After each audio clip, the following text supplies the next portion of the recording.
اسرائیلی measures آن camera رو رہے ہیں اور یہ ایڈمٹ کر رہے ہیں کہ اسرائیل یہ جنگ ہار گیا ہے، کیونکہ ایران اور حزب اللہ کے میزائل نے جو تباہی اسرائیل میں مچائی ہے وہ ان کے سوچ میں بھی نہیں تھی، اور اب ہوتیز بھی ڈائریکٹلی انوالو ہو گئے ہیں اور اسرائیل کو ڈائریکٹلی ٹارگٹ کر رہے ہیں۔ تو اب سچویشن یہ ہے کہ ایک طرف ایران ڈائریکٹ اٹیک کر رہا ہے اور دوسری طرف حزب اللہ لبنان سے اور تیسری طرف ہوتیز یمن سے، اور ان سب کے اوپر ٹائم آف اسرائیل نے یہ رپورٹ کیا ہے کہ اسرائیلی فورسز انٹرنلی کولیپس کر سکتے ہیں، سولجرز کی بہت تیزی سے شارٹیج آ رہی ہے۔ IDF یعنی اسرائیلی ڈیفینس فورسز پہلے سے بہت زیادہ اسٹریچ ہے، غزہ میں ڈپلائڈ ہے اور لبنان میں بھی انویژن کی کوشش چل رہی ہے اور ویسٹ بینک میں بھی فورسز چاہیے، اور IDF کا خود کا چیف کہہ رہا ہے کہ مین پاور شارٹیج بہت زیادہ ہو گیا ہے، اور ریزرو وہ تو ڈیوٹی پر رپورٹ ہی نہیں کر رہے، 4 لاکھ 5 لاکھ کتنی ہی بلا لیے، لیکن جس طرح کی کیجوالٹیز ہو رہی ہے کوئی بھی ڈیوٹی پر جانا ہی نہیں چاہتا۔ لیکن ان سب کے باوجود اسرائیل کیا کر رہا ہے؟ اسرائیل نے ایران کے اندر ایک یورینیم پروسیسنگ فیسلٹی پر اٹیک کر دیا ہے، یعنی ایک نیوکلیئر فیسلٹی۔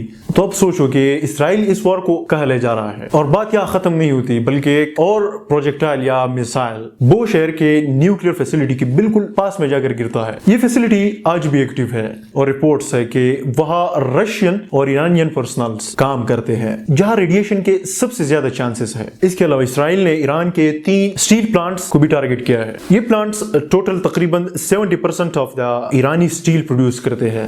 ایکسپرٹ یہ کہہ رہے ہیں کہ سٹیل ایران کی اکانومی کا دوسرا سب سے بڑا پلر ہے، آئل کے بعد۔ ویپن مینوفیکچرنگ کے لیے بھی سٹیل چاہیے، تو یہ ایک سرجیکل اکنامک سٹرائک تھی۔ اب یہاں ایران کا رسپانس بھی آبویس تھا، ایران سیدھا ایک لسٹ نکالتا ہے جس میں کلیئرلی ایران نے یہ بتایا ہے کہ کون سے ٹارگٹس پر سٹرائک ہوں گے۔ اسرائیل کی اشدود سٹی میں موجود steel plants, Kuwait, Bahrain, Abu Dhabi اور قطر، جہاں جہاں بھی اب سٹیل پلانٹس ہے جس کے ڈائریکٹلی یا انڈائریکٹلی کنیکشن US یا پھر اسرائیل سے ہے، وہ سب اب ایران کے ٹارگٹس ہے۔ اور صرف اتنا نہیں بلکہ ایران نے یہ بھی کہا ہے کہ وہ اسرائیل کی ٹیک سیکٹر کو بھی اب ٹارگٹ کریں گے، AI ڈیٹا سینٹرز کو ٹارگٹ کریں گے۔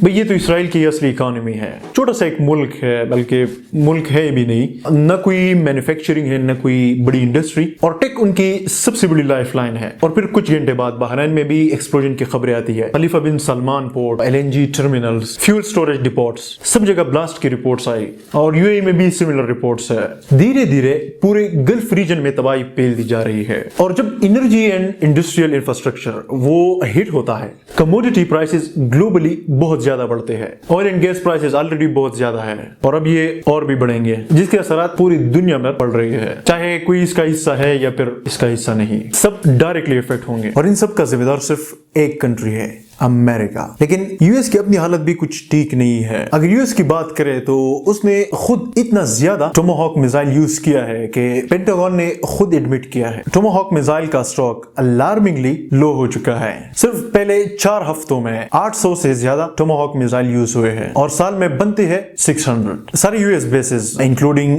سیریا وغیرہ سب ایران سے ٹارگٹ ہو رہے ہیں، یہاں تک کہ عراق کے ایک ایئر بیس میں ریفیولنگ ایئر کرافٹ تک ڈسٹروائے ہوا۔ 13 یا اس سے بھی زیادہ امریکن سولجرز اب تک ایرانی سٹرائکس میں ہلاک ہو چکے ہیں اور پتہ نہیں کتنے زخمی ہیں۔ نیو یارک ٹائم نے رپورٹ کیا ہے کہ 13 US بیسز اب تک اس حد تک ڈیمیج ہو چکے ہیں کہ وہ آگے اب نارمل یوز نہیں ہو سکیں گے۔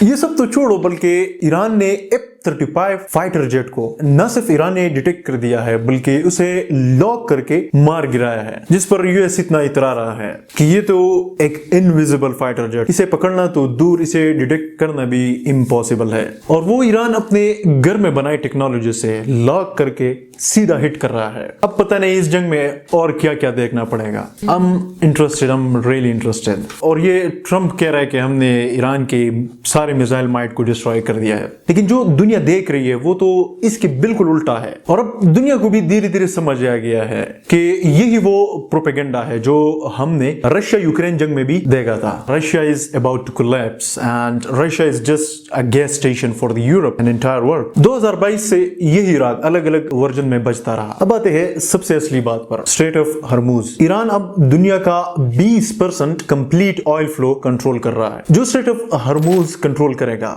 ان کے ہاتھ میں گلوبل انرجی اسٹریٹجی کا بہت بڑا حصہ ہوگا. یہ پورا جنگ اب بیٹل آف ہرموز بن چکا ہے اور شاید تاریخ میں بھی اسے اس نام سے یاد کیا جائے گا. یو ایس کے ذہن میں صرف ایک چیز ہے کہ وہ کسی بھی طرح اسٹریٹ آف ہرموز کو کھلوا کے ادھر سے بس جان چھڑا کے نکل جائے, کیونکہ پوری دنیا سے یو ایس پر اب بہت زیادہ پریشر بڑھ رہا ہے. یہاں تک کہ یو ایس کے اندر ٹرمپ کے خلاف تاریخ کے سب سے بڑے پروٹیسٹ ہو رہے ہیں. اب چاہے جو بھی ہو, لیکن جیسے ہی امریکہ یہاں سے نکلتا ہے, مطلب ریٹریٹ کرتا ہے, چاہے وہ آج ہو یا پھر 6 مہینے بعد, چاہے وہ خود کو ونر ڈکلیئر کیوں نہ کر دے, لیکن وہ یہ جنگ ہار چکا ہے. اس بات میں کوئی شک نہیں کہ اس ریجن میں ایک نیا پاور سامنے آیا ہے, ایران. اور ایران ہی اب پوری مڈل ایسٹ کا فیوچر ڈیسائیڈ کرے گا. اس جنگ کے بعد ایک اور چیز جو 100% شور ہے کہ ڈالر ہیجمنی کو اب ختم سمجھو. آج بھی بہت ساری کنٹریز یا تو اپنی لوکل کرنسی میں ٹریڈ کرتے ہیں یا پھر یوان میں, اور جنگ کے بعد اور بھی کنٹریز اس بارے میں کنسیڈر کریں گے. اچھا, ان سب سے الگ ایک چیز جو سب سے زیادہ ٹینشن والی بات ہے کہ ایران کے ایک سینئر ممبر آف پارلیمنٹ نے کہا ہے ٹائم ٹو ایگزٹ NPT, مطلب نیوکلیئر نان پرولیفریشن ٹریٹی سے باہر آنے کا وقت آ گیا ہے. مطلب جو ٹریٹی کہتی ہے نیوکلیئر بوم مت بناؤ, یہ نہ کرو, وہ نہ کرو, اب اس سے باہر آنے کا کیا مطلب ہو سکتا ہے, یہ ہم سب جانتے ہیں. اب سوال یہ ہے کہ کیا ایران نیوکلیئر ویپن کی طرف بڑھ رہا ہے, یا شاید یہ ایک وارننگ ہے کولیپسنگ اسرائیل کے خلاف اپنی پوزیشن مضبوط کرنے کی. Who knows؟ دنیا ایک بہت بڑی ٹرننگ پوائنٹ پر کھڑی ہے, اور اب یہ صرف مڈل ایسٹ کا مسئلہ نہیں رہا, یہ آپ کی اور میری, ہم سب کی زندگی کو اب ڈیفائن کرے گا. گلوبل اکانومی, فیول پرائسز اور فوڈ انسیکیورٹیز, یہاں تک کہ آنے والے کل کا فیصلہ بھی اب یہی وار کرے گا. آپ کے سننے کا بہت شکریہ.